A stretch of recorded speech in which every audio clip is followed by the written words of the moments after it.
झारखंड के घाटशिला विधानसभा उपचुनाव में एक बार फिर जेएलकेएम ने भारतीय जनता पार्टी की उम्मीदों पर पानी फेर दिया है।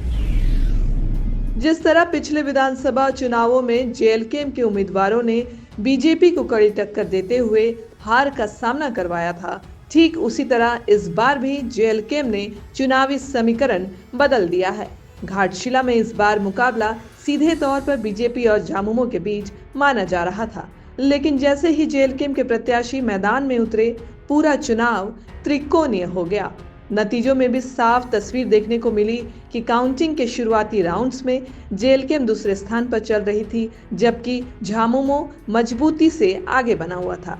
वोटों की गिनती पूरी होने के बाद साफ हो गया कि जेएलकेएम की मौजूदगी ने एक बार फिर बीजेपी प्रत्याशी बाबूलाल सोरेन के हार का रास्ता तैयार कर दिया और झामुमो के उम्मीदवार सोमेश सोरेन ने शानदार जीत दर्ज की।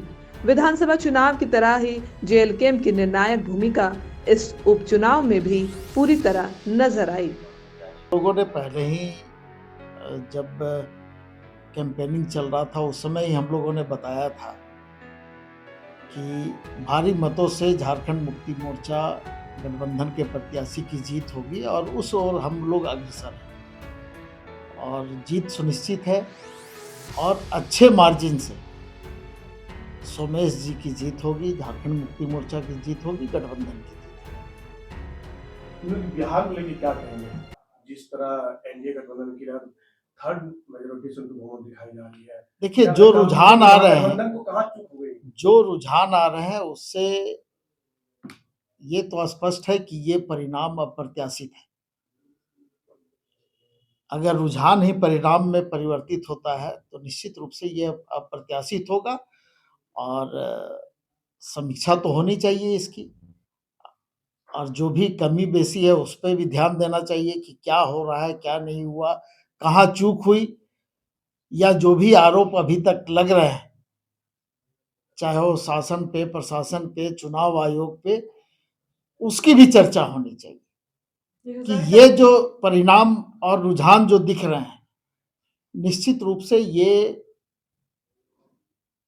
किसी को भी चौंकाने वाला है। महागठबंधन के अंदर फूट के कारण शायद हार का सामना करना पड़ा। नहीं, कारण तो हम लोग ढूंढेंगे, लेकिन ये बात है कि जो रुझान है वो बिल्कुल गले नहीं उतर रहा है। तो आप लोगों ने कहा था क्या समीक्षा करेंगे चुनाव रिजल्ट के बाद? बिल्कुल समीक्षा होगी, बिल्कुल समीक्षा होगी और चाहे वो चुनाव हो, चाहे चुनाव में हार हो या जीत हो, समीक्षा तो होती है और जो रुझान है इसकी तो निश्चित रूप से समीक्षा होगी। ज्यादातर लोग अभी से कमजोर कड़ी जो है वो कांग्रेस को बताने लगे। देखिए कौन कमजोर है, कौन मजबूत है, ये हम लोग उसको तय नहीं करें, ये पार्टियां तय करें कि हमारे अंदर में क्या कमी है, कहाँ चूक हुई। अगर हम व्यक्तिगत रूप से इसमें कमियां और खामियां निकालेंगे तो ये उचित नहीं। घाटशिला जीत के लिए कितने तैयार हैं शाम तक?